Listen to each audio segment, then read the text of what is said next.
स्वामी विवेक कैसे सब उम्मीद है सब खैरियत सुन रहे हैं। माय बहन चैनल डॉक्टर मोहम्मद टुटू। आज का हमारा टॉपिक है गैस्ट्राइटिस यानी कि मैदे की सोजश क्या होती है, इसकी अलामात क्या होती हैं, इसकी वजूहात क्या होती हैं और इसकी जो है ना इलाज कैसे किया जाता है। तो चलें वीडियो शुरू करते हैं। गैस्ट्राइटिस मैदे की सोजश, मैदे की अंदरूनी लेयर में किसी भी वजह से उसकी जो लेयर होती है वो डैमेज हो जाए तो मैदे में जो गैस्ट्रिक जूस होता है जो जिसमें तेज़ाब होता है HCl, उस मैदे के अंदरूनी लेयर को डैमेज कर देता है, उसको नुकसान पहुंचाता है, जिससे मैदे में सोजिश हो जाती है, जिसे गैस्ट्राइटिस कहते हैं। गैस्ट्राइटिस दो किस्म की होती है, एक्यूट गैस्ट्राइटिस और क्रॉनिक गैस्ट्राइटिस। एक्यूट गैस्ट्राइटिस मानी ये होगा कि अचानक ही जो है ना मैदे में सोजिश होगी। वो कैसे होगी? अगर सडनली आपने कोई तेज़ाब पी लिया, कोई केमिकल पी लिया या गलती से कुछ ऐसा हुआ तो मैदे में सोजिश हो सकती है। अब आते हैं क्रॉनिक गैस्ट्राइटिस। क्रॉनिक गैस्ट्राइटिस ये होती है जो आहिस्ता आहिस्ता से होती है। ये उन लोगों में ज़्यादा होगी जो इनका लाइफस्टाइल ठीक नहीं होगा, जिनका खाने पीने का कोई तो सिस्टम नहीं होगा, कोई तरीक़ाकार नहीं होगा। और ये उन लोगों में ज़्यादा होगा जिनमें स्ट्रेस ज़्यादा होगी, और उन लोगों में ज़्यादा होगा जो कोई ना कोई और बीमारी में मुब्तला होती है और कोई ना कोई मेडिसिन रेगुलर खा रहे हैं। अब आते हैं इसकी वजूहात क्या होती है। इसकी वजूहात में नंबर 1, ऑयली चीज़ों का ज़्यादा इस्तेमाल करना। ऑयली चीज़ में क्या होता है? फास्ट फूड, समोसे पकौड़े, बर्गर शवारमे, पिज़्ज़े वगैरह, और इसके अलावा कोल्ड ड्रिंक्स का ज़्यादा इस्तेमाल जो करते हैं। नंबर टू में आता है जो लोग तंबाकू का ज़्यादा इस्तेमाल करते हैं, चाहे वो नस्वार की शक्ल में, चाहे वो सिगरेट की शक्ल में, चाहे वो हुक्के की शक्ल में, चाहे वो पान की शक्ल में लेते हैं, तो उनको भी गैस्ट्राइटिस हो जाता है। नंबर 3, अगर मैदे में इन्फेक्शन हो जाए, जो अमूमन हेलोबैक्टर जो है ना एक बैक्टीरिया होता है जो मैदे में अगर चला जाए तो इन्फेक्शन कर देता है, उस लेयर को डैमेज करता है और सोजिश हो जाती है, तो भी गैस्ट्राइटिस हो जाता है। नंबर 4, अगर स्ट्रेस बहुत ज़्यादा रहती है किसी को और ज़्यादा देर से चली आ रही है, लगातार स्ट्रेस में वो जा रहे हैं, तो उनको भी गैस्ट्राइटिस होने के चांसेस ज़्यादा होंगे।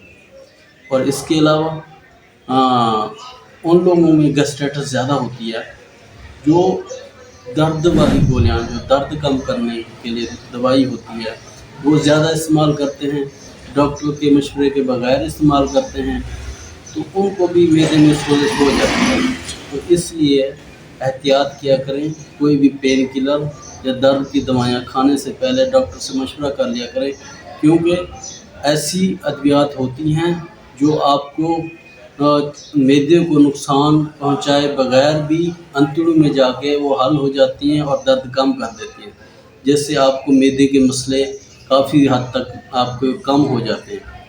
इसके अलावा ऐसे लोग जिनका कोई प्रॉपर टाइम टेबल नहीं है खाने पीने का, जब मर्ज़ी खा लिया, जब मर्ज़ी ना खाया, कभी थोड़ा खा लिया, कभी ज़्यादा खा लिया, कभी ज़्यादा देर भूखे रह गए, उनमें भी मैदे में सोजिश हो जाता है, क्योंकि जो मैदे में HCl होता है, तेज़ाब जो बन रहा होता है, वो उसको मैदे की लेयर को डैमेज कर देता है।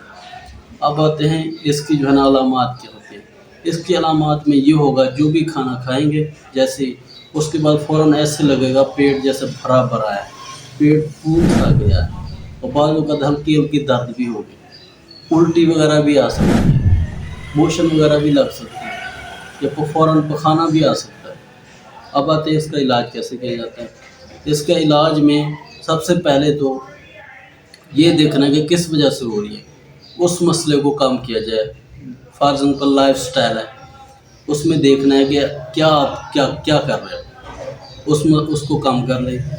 अगर जो है ना मेडिकेशन पे आते हैं तो उसमें जो है ना हम तेज़ाबियत को कम करने के लिए अगर तेज़ाबियत बढ़ी हुई है, उससे जो है ना गैस्ट्राइटिस हो गई है, तो हम उसको कम करने के लिए PPI, प्रोटॉन पंप इनहिबिटर, जिसमें पेंटोप्राज़ोल, इसोमेप्राज़ोल, मेप्राज़ोल का ज़्यादा इस्तेमाल होता है, वो देते हैं, जिससे ये तेज़ाबियत कम हो जाती है और मैदे के अंदर जो म्यूकोसा लेयर होती है उसको जो है ना टाइम मिल जाता है दोबारा रिपेयर होने में, जिससे ये मसला ठीक हो जाता है। इसके अलावा हम जो है ना ऐसी एंटासिड यूज़ करते हैं, फॉर्म में, सिरप फॉर्म में देते हैं या टैबलेट फॉर्म में देते हैं, जो उस लेयर के ऊपर एक और लेयर बना लेती है दवाई, जिससे जो है ना वो तेज़ाब जो होता है वो मैदे को डैमेज नहीं कर पाता, जिससे वो लेयर दोबारा रिपेयर हो जाती है और ये मसला हल हो जाता है। इसके अलावा जो है ना अगर इन्फेक्शन की वजह से हुआ है, जैसे हेलोबैक्टर एच पिलोरी अगर हो गया है, पॉजिटिव आया है, तो उसमें एंटीबायोटिक दी जाती है, जिसमें एमोक्सिसिलिन और अजिथ्रोमाइसिन का कम्बिनेशन होता है, जो 7 दिन, 10 दिन या 14 दिन का हो सकता है। ये आपके डॉक्टर पे डिपेंड करता है कि आपकी कंडीशन पे डिपेंड करता है कि वो आपको कितने दिन का ट्रीटमेंट देते हैं। अब आते हैं इसमें हमें एहतियात क्या करनी है। इसमें एहतियात यही करनी है कि आप तली हुई चीज़ें छोड़ दें, पानी का इस्तेमाल ज़्यादा करें, सब्जियों का इस्तेमाल ज़्यादा करें, फ्रूट्स का इस्तेमाल ज़्यादा करें, जूसेस का इस्तेमाल ज़्यादा करें, और ऑयली चीज़ें, तेज़ मिर्च मसाले वाली चीज़ें, इनसे परहेज़। उम्मीद है ये वीडियो आपको पसंद आई होगी। अगर चैनल पर नए हैं तो मेरे चैनल को सब्सक्राइब कर दें, लाइक कर दें, बेल आइकन को दबा दें। मिलते हैं इंशाल्लाह नेक्स्ट वीडियो में। अस्सलाम।